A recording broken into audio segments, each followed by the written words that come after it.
कितना क्या लाऊं, सामान निकालो, चूंकि ले जाने में बड़ी देर लगेगी। इस नाई को भी मालूम है कि कुछ नहीं लाए हैं, लेकिन ये भी मजाक उतारने पर उतारू है। संध्या का समय हो गया और जब बार बार निमंत्रण आ रहा है, उधर बेटी रो रही है, मैं क्या करूं क्या न करूं। इधर नरसिंह जी ने पुकार शुरू की, हे गोविंद, हे गोविंद, हे गोपाल, हे गोविंद, हे गोपाल, हे दयालिहान,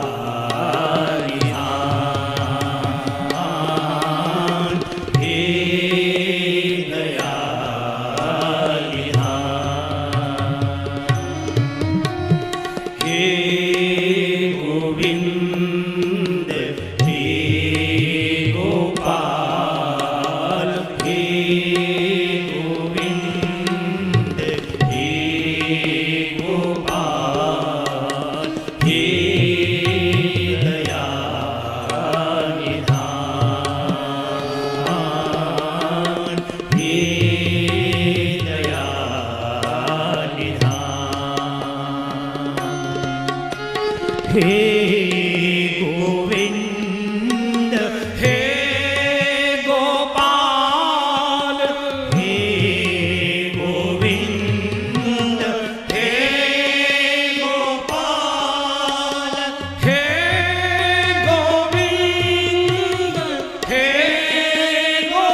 गौशाला के एक अंधेरे से कोने में बैठे नरसिंह जी रो रहे थे, गोविंद अब तो जाएगी लाज तिहारी।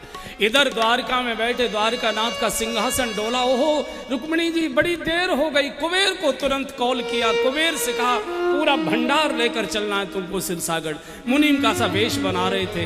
लक्ष्मी जी ने, रुक्मिणी जी ने पूछा, ये अचानक क्या आपको लीला आ गई, कहाँ जा रहे हैं? अरे तुमको मालूम नहीं, नरसिंह की बेटी की का भात का समय, उसका भात भरना है, सब लोग तैयार खड़े हैं चौक पर, सारे गांव के लोग खड़े हुए हैं, देर हो गई मुझे। आप भात भरने जा रहे हैं? हाँ। आप अकेले कैसे भरेंगे? बोले क्यों? बोले पुरुषों का को तो भात आप पहना दोगे, महिलाओं को कौन पहनाएगा? आप महिलाओं को तो नहीं पहना पाएंगे ना, महिलाओं को तो महिला ही पहनाती है, मैं भी साथ चलूंगी। रुक्मिणी जी स्वयं सेविका बनकर आई हैं और झनझनाता हुआ रथ जैसे ही सिरसागढ़ में आया है, आ गया सांवलिया सेठ का मुनीम। बार बार नाई को कहते थे, मुनीम आने वाला है, मुनीम आने वाला है, मुनीम आने वाला है। चलो महाराज, आ गए समधी जी के द्वार पर। भगवान द्वारकानाथ ने अपना पूरा जो भगवती वेश था वो छुपा रखा था, पीतंबर आदि, मुकुट पर पगड़ी वगड़ी बांधी, मुनीम जैसा वेश। बड़ी भारी भीड़, पूरा गांव उमड़ा आज इस भात का दर्शन करने के लिए। जिन्होंने भात पहनाए उनको मालूम है, जब भात के चौक पर भैया जाकर खड़ा होता है तो बहन उसके गले मिलकर रोया करती है, उसकी आरती उतारती। तो रामा द्वार पर आकर खड़ी हुई आरती का थाल लेकर चौक के पास जब आ खड़ी हुई तो बूढ़े बाप से कहा, पिताजी भैया कहाँ हैं? भैया कहाँ हैं? बड़ा हो गया होगा ना, अभी तक आया नहीं। तो भगवान द्वारकानाथ ने, अब तो ये तो नरसिंह जी तो असमंजस में आ गए, अब मैं कैसे बोलूँ, अब तो बात खुलेगी। और चौक पर खड़ा है सारा गांव, इसमें तो हाहाकार मच जाएगा अगर मैं कह दूं तेरा भैया तो 13 वर्ष की उम्र में दुनिया छोड़कर चला गया। तो भगवान की ओर नरसिंह जी ने देखा, भगवान ने चुटकी लेकर इशारा कर दिया, मुझे बता दो। बोले है ना भैया, है ना सामने, इस सामने भैया खड़ा है ना, आरती तो। भगवान एकदम चौक पर आकर खड़े हो। एकदम रामा ने कहा, तू इतना बड़ा हो गया रे, इतना बड़ा हो गया, 22 साल से मैं देख नहीं पाई, इतना बड़ा हो गया एकदम। और बहन जब गले लगती है भैया के चौक पर, बहुत रोया करती, भाव का रोना होता है। रामा ने जो रोना शुरू किया, प्रभु भी अपने आंसू रोक नहीं पाए। आज असली बहन आज मेरे हृदय से लगी है, मेरी कोई बहन थी भी नहीं। भगवान कह रहे मेरी अपनी बहन कोई थी भी नहीं। एकदम प्रभु हृदय से लगे। तो रामा जब बहुत रोई तो भगवान का बहन रो मत, भात पहन लो, बाकी बातें हम लोग बाद में करेंगे। तो रामा की हिलकी रुक नहीं रही, तो भगवान ने अपना अंदर से पीतांबर निकाला और रामा के ऐसे जब आंसू पहुंचे तो जो गांव की सखियां सहेलियां खड़ी थी वो समझ गई ये तो पीतांबर वाला भैया नहीं है, ये तो द्वारिकानाथ है। ये समझ गई। तुरंत एक सखी लगा रामा, अरे रामा जी आज कन्हैया घर में आ गए हैं। अरे रामा जी आज कन्हैया घर में आए हैं। इनते बंसी ने कलियो बजे बाज, मोरी बहनारी आज कन्हैया घर में आए हैं। इनसे बंसी ने कली जो बजबाज, मेरी बहनारी आज कन्हैया घर में आए हैं। या के कानन कुंडल सोहते हैं, इनके कानन कुंडल साजते हैं। या के अधर मुरलिया राजते हैं, या के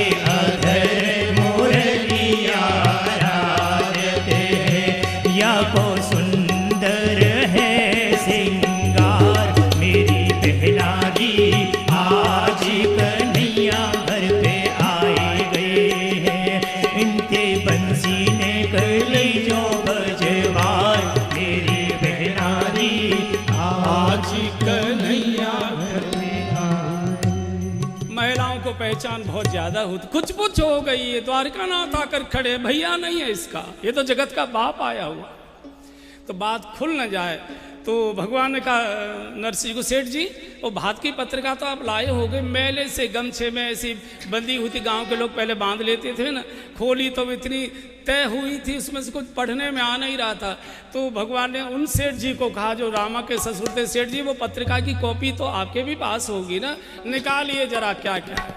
और जब वो अहंकार में खड़े हुए बोलने लगे, ये दीजिए, ये है। भगवान वो एक बोलते थे, भगवान दो देते थे, पूरा गांव दंग रह गया। अंत में रामा के ससुर को नरसिंह जी के चरणों में अपनी पगड़ी उतार के रखनी पड़ी, हमको माफ कर दीजिए।